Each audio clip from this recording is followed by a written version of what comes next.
कार्तिक महात्म्य के पिछले अर्थात 11वें अध्याय में हमने वृंदा और जलंधर के बारे में जाना। अब 12वां अध्याय प्रारंभ करते हैं। यहाँ तक की कथा सुनकर महाराज पृथु ने पूछा कि हे नारद जी, पतिव्रता स्त्री कैसी होती है, उसका आचरण कैसा होता है, उसके लक्षण क्या है, शास्त्रों में पतिव्रता किसे माना गया है। नारद जी ने बताया, हे राजन सुनो, मैं पतिव्रता नारियों के शास्त्रों में वर्णित कुछ लक्षण कहता हूँ। पतिव्रता नारी अपने पति के सुख में सुखी और दुख में दुखी होती है। उसका आचरण स्वयं को तो लाभकारी होता ही है, समाज भी उससे लाभान्वित होता है। अपने श्रम और त्याग से वह अपने पति का पक्ष सदैव संतुष्ट रखती है तथा अपने पितृपक्षों को सम्मान को उच्चता प्रदान करने वाले कार्यों में पितृपक्ष का सहयोग करती है। उसे अपने व्यक्तिगत सुखों की अपेक्षा पति के सुख अधिक प्रिय है। वह हर ओर से अपने पति के सम्मान और संपत्ति की वृद्धि करती है।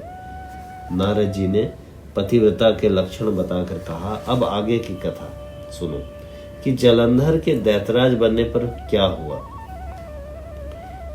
देवताओं के डर से जो दैत्य पाताल आदि लोकों में जाकर छिप गए थे, वे जलंधर के दैत्याधिपति के सिंहासन पर बैठते ही फिर से पृथ्वी पर आकर विचरने लगे। उसी समय जलंधर ने राहु को देखा, जिसका शीश कटा हुआ था। उसने दैत्य गुरु शुक्राचार्य से उसके कटे सिर के होने का कारण पूछा। तब शुक्राचार्य ने समुद्र मंथन और देवताओं द्वारा छल किए जाने के सभी वृत्तांतों की कथा कह सुनाई। इस प्रकार अपने पिता समुद्र का मंथन और दैत्यों के अपमान के बारे में जानकर जलंधर क्रोध में भर गया और उसी समय घसमन नामक अपने दूत को बुलाकर इंद्र के पास भेजा। दूत तत्क्षण इंद्र के पास गया और अभिवादन करते दूत तत्क्षण ही इंद्र की सभा में पहुंचा और बिना अभिवादन किए ही कड़क कर बोला, देवराज, मैं अपने महाराज दैत्याधिपति जलंधर का एक संदेश आपके लिए लाया हूँ। उन्होंने कहा है कि हमारे पिता समुद्र का मंथन करके जो तुमने रत्न अपने अधिकार में लिए हैं वह सब वापस कर दो। दूत के ऐसे वचन सुनकर इंद्र तनिक भयभीत और विस्मित होकर बोला, इस समुद्र सदा ही हमारे घोर शत्रु इन दैत्यों की रक्षा करता रहा है, अतः उसे मत कर हमने जो रत्न प्राप्त किए उन पर दैत्यों का कोई अधिकार नहीं है। दूत ने जाकर यह समाचार जलंधर को दिया तो वह क्रोध से और अधिक भड़क उठा और देवताओं को जीत कर वह रत्न प्राप्त करने की सोचने लगा। उसने सभी दिशाओं तथा पाताल आदि में अपने दूत भेजकर सभी दैत्यों को बुलवा लिया। मंत्रणा करने के बाद उसने इंद्र की पूरी अमरावती पर आक्रमण करने का निर्णय लिया।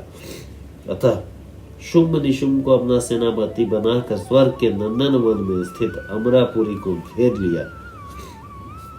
यह समाचार पाकर देवता भी युद्ध के लिए बाहर आ गए। तत्पश्चात अनेक प्रकार के शस्त्रों से देवताओं और दैत्यों में युद्ध होने लगा। दोनों पक्ष एक दूसरे को मार मार कर गिराने लगे। चारों ओर रक्त बहने लगा। मर कर गिरे हुए अश्वों एवं गजों से रण क्षेत्र पट गया। एक और युद्ध में मारे गए दैत्यों को दैत्य गुरु शुक्राचार्य अपनी संजीवनी विद्या से जीवित कर रहे थे। दूसरी ओर बृहस्पति जी द्रोणांचल की दिव्य औषधि द्वारा देवताओं को जीवित कर रहे थे। उधर जब दैत्यराज जलंधर को देवगुरु बृहस्पति द्वारा देवताओं को पुनर्जीवित करने का समाचार मिला तो उसने अपने अनुचरों को आदेश दिया कि द्रोणांचल पर्वत को उठाकर समुद्र में फेंक दो। उसके अनुचरों ने ऐसा ही किया। तब बृहस्पति देव औषधि लेने गए तो द्रोणांचल को वहां न देखकर वे घबरा गए। उन्होंने तुरंत देवताओं को सावधान किया, हे देवताओं, शीघ्र यहाँ से भागो। यह दैत्य भगवान शिव के अंश से उत्पन्न हुआ है, इसलिए तुमसे नहीं मरेगा। देवगुरु बृहस्पति की इस घोषणा से देवताओं में भय व्याप्त हो गया और वे युद्ध स्थल से भाग खड़े हुए। देवताओं को भागते देख दैत्यराज जलंधर और उसके प्रधान सेनापति जीत के नगाड़े बजाते हुए अमरावती में प्रवेश कर गए। उधर सभी देवता उसके भय से सुमेरु पर्वत की कंदराओं में जा छिपे। जलंधर को जब उनके छिपे होने का पता चला तो अमरावती का कार्यभार शुंभ निशुंभ को सौंप कर वह देवताओं का पीछा करते हुए सुमेरु पर्वत की ओर चल पड़ा। इंद्र इत्यादि देवताओं ने जब उसे सुमेरु पर्वत की ओर आते देखा तो अपनी रक्षा के लिए भगवान विष्णु का स्मरण किया। हे कच्छ मच्छ आदि अनेक रूप धारण करने वाले, अपने भक्तों के दुख हरने वाले, हे सारी सृष्टि के पालन और संहार करने वाले, शंख चक्र गदा और पद्म को धारण करने वाले प्रभु नारायण, आपको बारंबार नमस्कार है। हे लक्ष्मी रमणा, हे दैत्यों का नाश करने वाले, हे पीताम्बरधारी, हे शरणागत वत्सल, आपको हमारा नमस्कार है। जलंधर नामक दैत्य के संताप से पीड़ित हम देवता समस्त संतापों को हरने हेतु आपको नमस्कार करते हैं। हे राजन, जो कोई मनुष्य भगवान की इस संकट नाशक स्तुति को पढ़ता है, उसके समस्त संकट भगवान स्वयं दूर करते हैं और उनके महान दुखों को देखकर भगवान श्री हरि शीघ्रता से उठे और गरुड़ पर सवार होकर चलने को उद्यत हुए। तब लक्ष्मी जी ने पूछा कि हे प्रभु, आप कहाँ जा रहे हैं? तब भगवान बोले, तुम्हारे भाई जलंधर के भय से भयभीत और पीड़ित देवताओं की सहायता करने जा रहा हूँ। प्रभु की यह बात सुनकर लक्ष्मी जी बोली, भगवान, मैं आपकी परम प्रिया हूँ, तब भी क्या आप मेरे भाई का वध करेंगे? तब नारायण बोले, भगवान शंकर से उत्पन्न होने और ब्रह्मा जी के वचन के कारण हम तुम्हारे भाई को कदापि नहीं मारेंगे। हम वचन देते हैं, किंतु देवताओं की रक्षा करना भी हमारा दायित्व है। ऐसा कहकर भगवान विष्णु आयुधों से युक्त होकर के देवताओं की रक्षा के लिए गरुड़ पर सवार होकर चल दिए। उनके सुमेरु पर्वत क्षेत्र में पहुंचने पर बहुत से दैत्य तो गरुड़ के पंखों के वेग से ही मारे गए। यह देख करके दैत्यराज जलंधर क्रोध से भरकर युद्ध के लिए भगवान विष्णु के सम्मुख आया। देखते ही देखते दोनों में घोर संग्राम होने लगा। आकाश बाणों से ढक गया।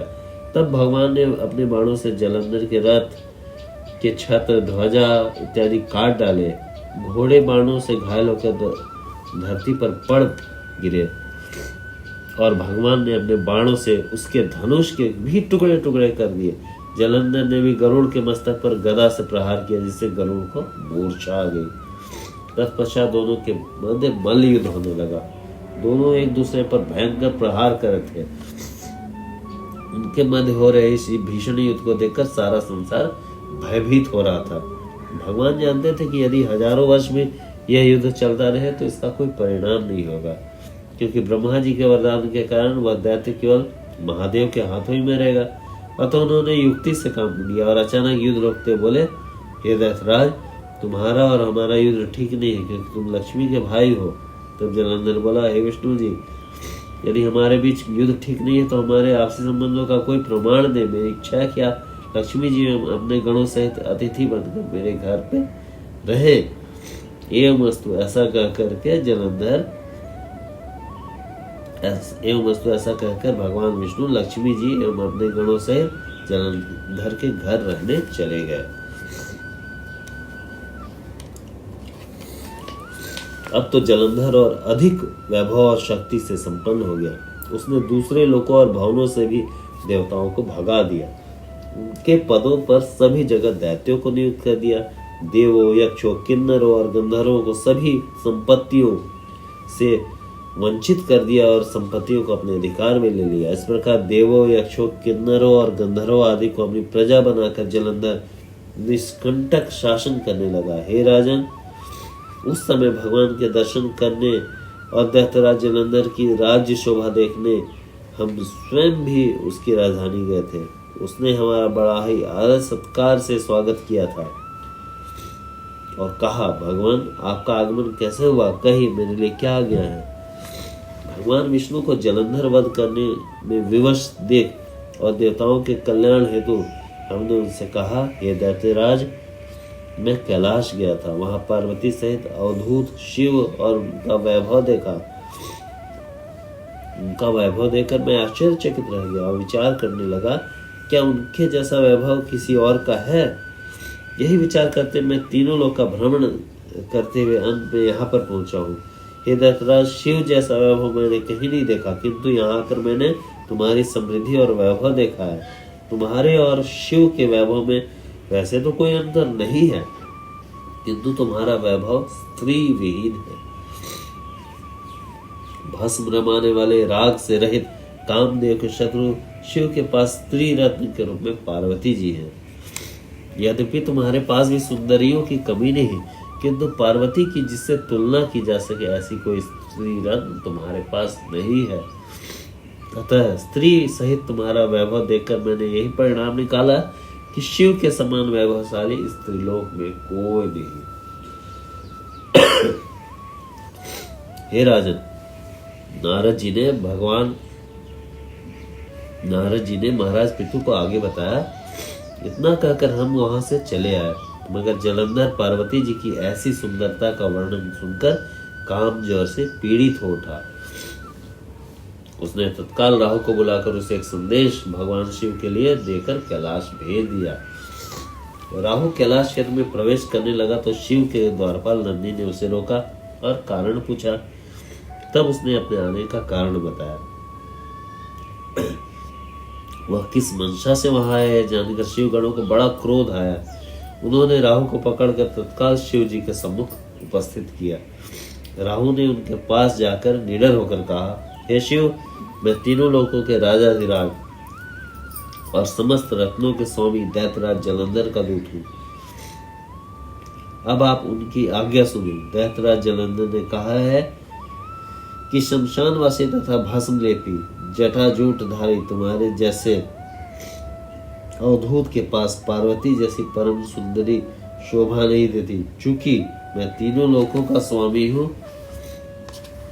और सभी रत्न मेरे अधिकार में है, और चूंकि पार्वती भी एक स्त्री रत्न है, अतः उसकी शोभा मुझ जैसे वीर पुरुष के पास होने में है, न कि किसी भस्मधारी योगी के पास। राहु की यह बात सुनते ही भगवान शिव की दोनों भृगुटियां तन गई और उनके भाव से अति भयंकर पुरुष उत्पन्न हुआ। उसका मुंह सिंह के समान और आंखें अग्नि की भांति दहक रही थी। उसके सारे शरीर पर खंडे जैसे बड़े बड़े बाल थे। उत्पन्न होते ही वह अपना विकराल मुख फैलाकर राहु को खाने के लिए लपका। यह देखकर राहु भयभीत होकर के बोला, हे देवाधिदेव, हे महादेव, मैं एक ब्राह्मण हूँ और दंडित दूसरे का दूध बनकर यहाँ आया हूँ। कृपा कर मुझे दंडित न करें। राहु की करुण पुकार सुनकर उन्होंने उसे आकाश में फेंक देने का आदेश दिया।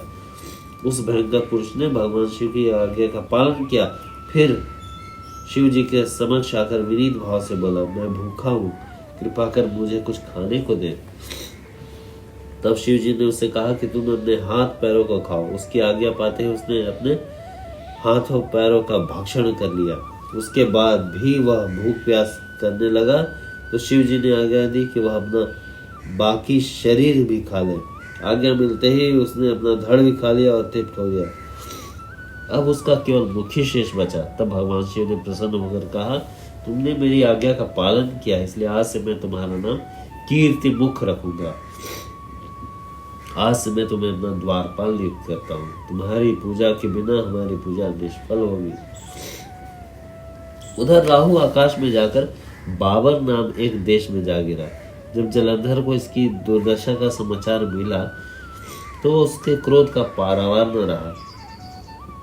उसने शिव जी से युद्ध करने की ठान ली और 1 करोड़ दैत्यों को लेकर के अपने पुरी से निकला और कैलाश की ओर बढ़ने लगा। उसी समय उसकी दृष्टि एक आंख वाले दैत्य गुरु शुक्राचार्य और राहु पर पड़ी, जो उसकी ओर आ ही रहे थे। इसी प्रकार और भी बहुत सारे अपशकुन हुए, मगर क्रोधावेग के कारण उसने उनकी ओर कोई ध्यान न दिया। उसकी सेना से आकाश ढक गया। सेना के भयानक कोलाहल से 10 दिशाएं कांप गई और गूंज गई। इस प्रकार कार्तिक मास का 12वां अध्याय हमने देखा। ओम नमो भगवते वासुदेवाय।